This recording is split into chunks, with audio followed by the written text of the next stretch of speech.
अलामल गांव में जो रोलिंग पहाड़ियों और विशाल खेतों के बीच स्थित है, दो युवा मित्र बिलाल और हबीब पल्ले बढ़े। अलग अलग पृष्ठभूमि के बावजूद उनकी दोस्ती साझा साहसिक यात्राओं और इस्लामी मूल्यों के प्रति गहरे सम्मान पर आधारित थी।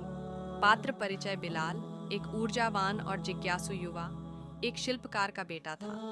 वह अपने पिता की कला सीखता था, लेकिन उसका दिल गांव की सीमाओं से परे अन्वेषण करना चाहता था।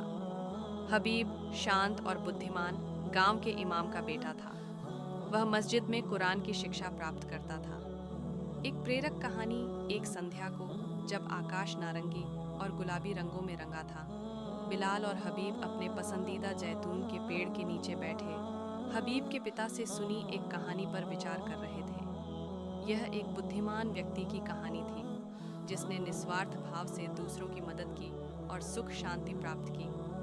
सामाजिक सेवा की प्रेरणा: बिलाल ने उत्साहित होकर कहा, आइए किसी ज़रूरतमंद की मदद करें और फ़र्क बनाएं, जैसे उस बुद्धिमान व्यक्ति ने किया। हबीब ने सहमति में सिर हिलाया। निश्चित रूप से अल्लाह उन्हें प्यार करता है जो दूसरों की मदद करते हैं। ज़रूरतमंद की मदद: अगली सुबह उन्हें एक बुजुर्ग महिला खदीजा अनाज की थैली ले जाने में संघर्ष करती मिली। बिना हिचकिचाहट बिलाल और हबीब उसकी मदद के लिए दौड़े। खदीजा ने उनकी सहायता स्वीकार की।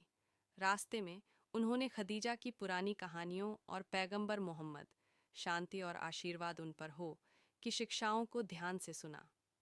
अनुभव और शिक्षा: खदीजा ने मुस्कुराते हुए कहा, याद रखो, तुम में से सबसे अच्छे वे हैं जो दूसरों के लिए फ़ायदेमंद होते हैं। जब वे मिल पहुंचे, खदीजा ने धन्यवाद दिया और उन पर आशीर्वाद और प्रार्थनाएं कीं। लौटते समय उनके दिलों में संतुष्टि और उद्देश्य की भावना थी। दोस्ती और धर्म की गहराई उसी जैतून के पेड़ के नीचे। बिलाल ने कहा, खदीजा की मदद करना अद्भुत था। लगता है हम उस कहानी के बुद्धिमान व्यक्ति बन गए। हबीब ने मुस्कुराते हुए जोड़ा, सच्ची दयालुता हमारे विश्वास का प्रतिबिंब है। हमें इसे आदत